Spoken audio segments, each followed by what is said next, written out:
Ao longo dos últimos anos, nós temos observado ao redor do mundo um aumento da pressão da sociedade em relação aos seus governos por serviços públicos que tenham mais qualidade, maior eficiência e maior transparência. Isso tem levado ao surgimento de movimentos que têm transformado a forma como os serviços públicos são digitalizados. Isso fez com que surgisse o paradigma do governo digital. O paradigma de governo digital não implica necessariamente ou apenas uma nova forma de informatizar serviços públicos, mas sim ele se insere num contexto de efetiva reforma do serviço público. Significa um repensar de um serviço público que se torne mais simples, mais integrado, menos burocrático e mais conectado com a necessidade desse cidadão. No Brasil, nós temos falhado em promover um efetivo avanço e inovação nos serviços públicos. Ao longo dos últimos 10 anos, fiscalizações e ações têm observado essas dificuldades. Em especial, nós podemos entender que o nosso próprio sistema político, a forma como estamos organizados, favoreceu a criação de silos onde cada ministério, onde cada agência governamental conduz sua estratégia de maneira absolutamente independente e muitas vezes desconectada com os propósitos do governo como um todo.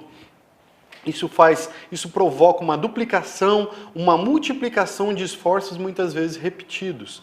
Isso também favoreceu a criação dos vários cadastros, códigos e registros de identificação do cidadão que tornam mais complexa a interação desse mesmo cidadão com o Estado. Não por outro motivo, nós temos hoje RG, CNH, CPF, NIS, NIT, NIS, uma série, mais de 20, 30 identificadores do cidadão que dificulta a integração e o oferecimento desse serviço público.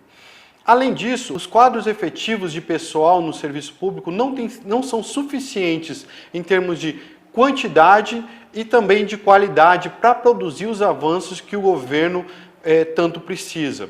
É necessário aprimorar o provimento dessas carreiras de forma que as suas ações possam, em conjunto com a iniciativa privada, promover verdadeiros avanços e revoluções na prestação do serviço público. No campo das políticas, a desconexão ou a falta de articulação e coordenação entre a política de inclusão digital, ou melhor dizendo, entre as várias políticas de inclusão digital, porque não temos apenas uma, e a política de governo digital, não favorecem o oferecimento do serviço público àquele cidadão que mais precisa. No nosso entendimento, no entendimento de algumas das fiscalizações mais recentes, há um ponto central que pode ser fundamental para o avanço do governo brasileiro no campo da tecnologia da informação, no campo do oferecimento dos serviços públicos.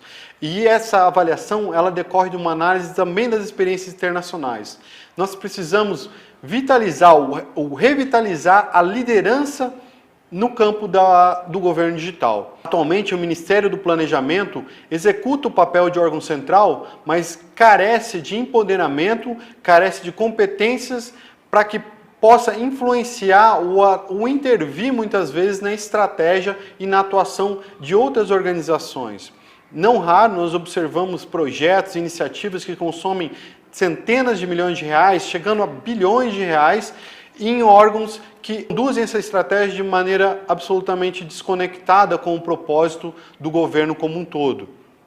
É importante, então, que a agência central, o órgão central, seja que órgão seja, que ele tenha capacidade de envolver os demais órgãos, envolver os demais agentes públicos em torno de uma agenda comum, que ele tenha o papel de facilitar a integração de informações, de sensibilizar e principalmente de catalisar, de movimentar, de envolver todas as organizações em torno de um propósito comum.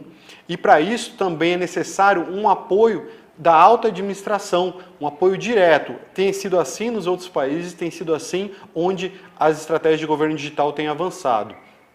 Isso tende a propiciar, no médio prazo, que nós tenhamos uma unificação de portais, que tenhamos uma redução da ineficiência ou da duplicidade de esforços com contratação de infraestrutura, com contratação de fábricas de software, de forma que a gente tenha ganhos de escala. É fundamental que o governo federal possa aproveitar o seu tamanho, a sua escala, para conseguirmos ter sistemas que não apenas a um órgão, a dois órgãos, mas tenham sistemas que atendam a grande maioria dos órgãos federais.